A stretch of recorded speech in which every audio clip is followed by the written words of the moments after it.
ഇത്ര നേരത്തെത്തി?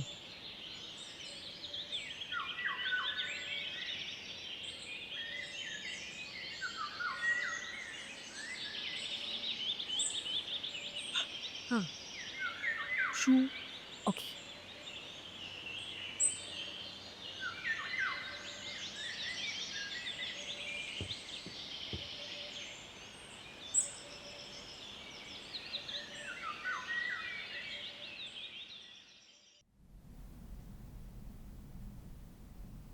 ഇരുണ്ട, നീ വല്ല ഫാഷൻ ഷോയ്ക്ക് പോകുന്നുണ്ടാ? ഏയ് അങ്ങനെയൊന്നുമില്ല, ഞാൻ കുറച്ച് മോഡേണായതാണ്. ഇങ്ങനെയോ? നല്ല ബോറായിട്ടുണ്ടല്ലോ. അത് പിന്നെ ഞാൻ ഇങ്ങനെയൊക്കെ ആദ്യമായിട്ടാണ്. എങ്ങനെയൊക്കെ? നമുക്കേ റൂമിലേക്ക് വരാം. ഞാനെങ്ങുമില്ല, എനിക്ക് വിശന്നിട്ട് വയ്യ. അതിനെ കൂടെ ഒന്നുമില്ല. അച്ഛനും മണി രാവിലെ തന്നെ പുറത്തേക്ക് പോയി. ഞാനാണെങ്കിൽ ഒന്നും കഴിച്ചിട്ടില്ല. എനിക്ക് വിശക്കുന്നത്, നീ പുറത്തു പോയിട്ട് നീ മേടിച്ചോണ്ട് പോവാ. ഇപ്പഴാ? ആ, ഇപ്പൊ മേടിക്കണോ? എന്നൊരു കാര്യം ചെയ്യ്, നീ എൻ്റെ റൂമിൽ ഇപ്പോൾ റെസ്റ്റ് എടുത്തോ, ഞാൻ മേടിച്ചിട്ട് പെട്ടെന്ന് വരാം. Okay okay.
എടിയേ, അവനെ കാണുന്നില്ലല്ലോ, കുറെ നേരമായി. അവൻ വല്ല കൂട്ടുകാരുടെ കൂടെ കറങ്ങാൻ പോയേക്കുമായിരിക്കും.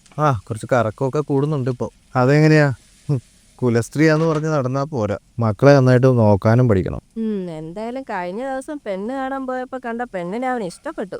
കല്യാണം പെട്ടെന്ന് നടന്നാ മതിയായിരുന്നു. അതിന് വല്ല കേസ് കെട്ടുമോ വല്ലതും ഉണ്ടോ? ഇപ്പോഴത്തെ കാലായണ്ട് ചോദിച്ചതാ. കുറച്ചാൾ മുമ്പ് വരെ ഒരു പെങ്കൊച്ചായിട്ട് മൊബൈലിൽ മെസ്സേജ് കണ്ടു. ഇപ്പൊ ഇല്ലെന്ന് തോന്നുന്നു. നമ്മുടെ ജാതി അല്ലെന്നേ. അതെങ്ങനെ നീ അറിഞ്ഞു? ഇവന്മാരെ വലിയ വലിയ പാസ്വേഡ് മൊബൈലിലിടും, ആരും നോക്കാതിരിക്കുക. ഞാൻ പിന്നെ അവൻ ഉറങ്ങിയപ്പോ അവന്റെ തമ്പ് വെച്ച് മൊബൈൽ ഓണാക്കിയപ്പോ കണ്ടതാ. എങ്ങനെയുണ്ട്? നീ ആള് കൊള്ളാലോ. മിടിക്കാവാതിരിക്കാൻ പറ്റില്ലല്ലോ.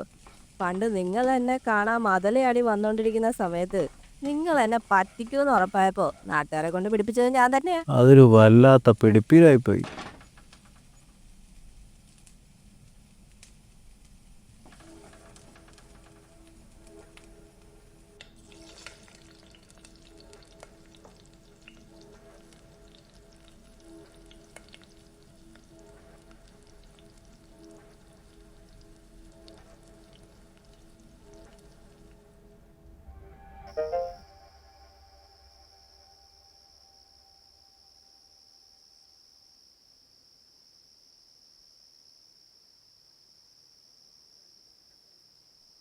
അഞ്ചു മണി? എടാ, നിങ്ങളുടെ വല്ല അറം വെക്കാൻ പറഞ്ഞിട്ട് സമയം ഇത്രയും. ഓരോന്ന് എഴുന്നേക്കടൊന്ന്. അച്ഛനെ സമയം കൂടെ നിരത്തല്ല അറിവൊക്കെ പറഞ്ഞിട്ട് ബാങ്കിൽ നിന്ന് അടുത്ത മെസ്സേജ് 20 രൂപ വലിച്ചു. ശരിക്കും അവന്മാരാണ് കള്ളന്മാരോ നമ്മളാണ് കള്ളന്മാര്?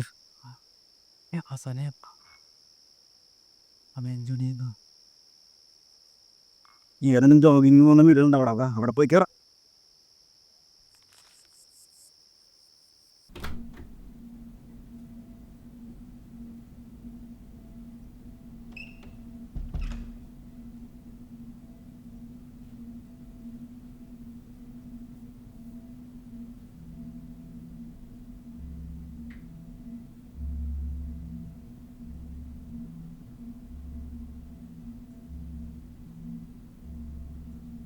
എടേ പാകം നിർത്തലേ.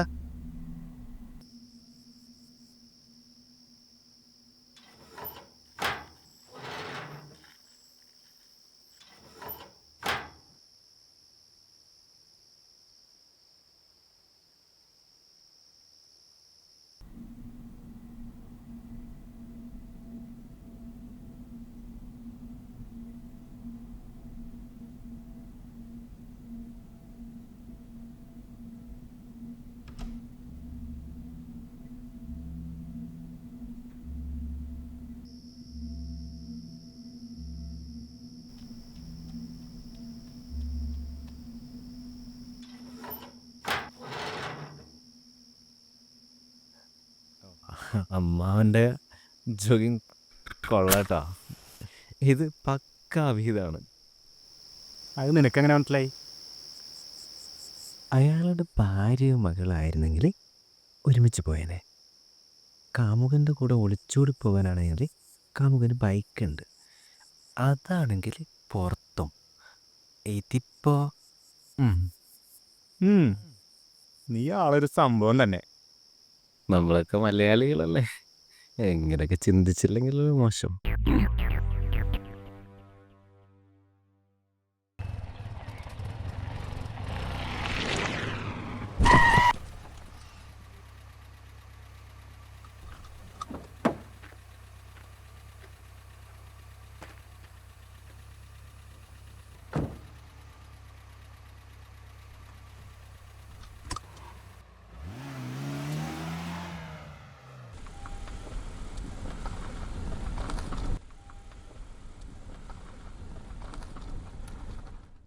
എന്തായാലും അവൻ ചത്തിട്ടൊന്നും ഉണ്ടാവില്ല, ജീവനുണ്ടാവും. അല്ല, ഈ ഫോൺ സിമ്മൊക്കെ എന്ത് ചെയ്യും? എടുത്ത് ഞാൻ ഗിഫ്റ്റ് കൊടുത്ത മൊബൈലാ. ഈ മൊബൈൽ വെച്ചിട്ട് തന്നെ അവൻ എനിക്കിട്ട് പണിതത്. അല്ല ചിഞ്ചു, എന്തൊക്കെയാ തരാന്ന് പറഞ്ഞായിരുന്നല്ല. കാറായതുകൊണ്ട് ആരും കാണില്ല. അതിനുണ്ടല്ലേ ഞാൻ കൂട്ടുകാരനെ നീ കാറൊക്കെ പിടിച്ചോളൂ. നീ ഒന്ന് കൂളാവ്. കടയിൽ പോയി 2 ഐസ്ക്രീം മേടിച്ചിട്ടോ. ഇപ്പൊ പിടിച്ചോ.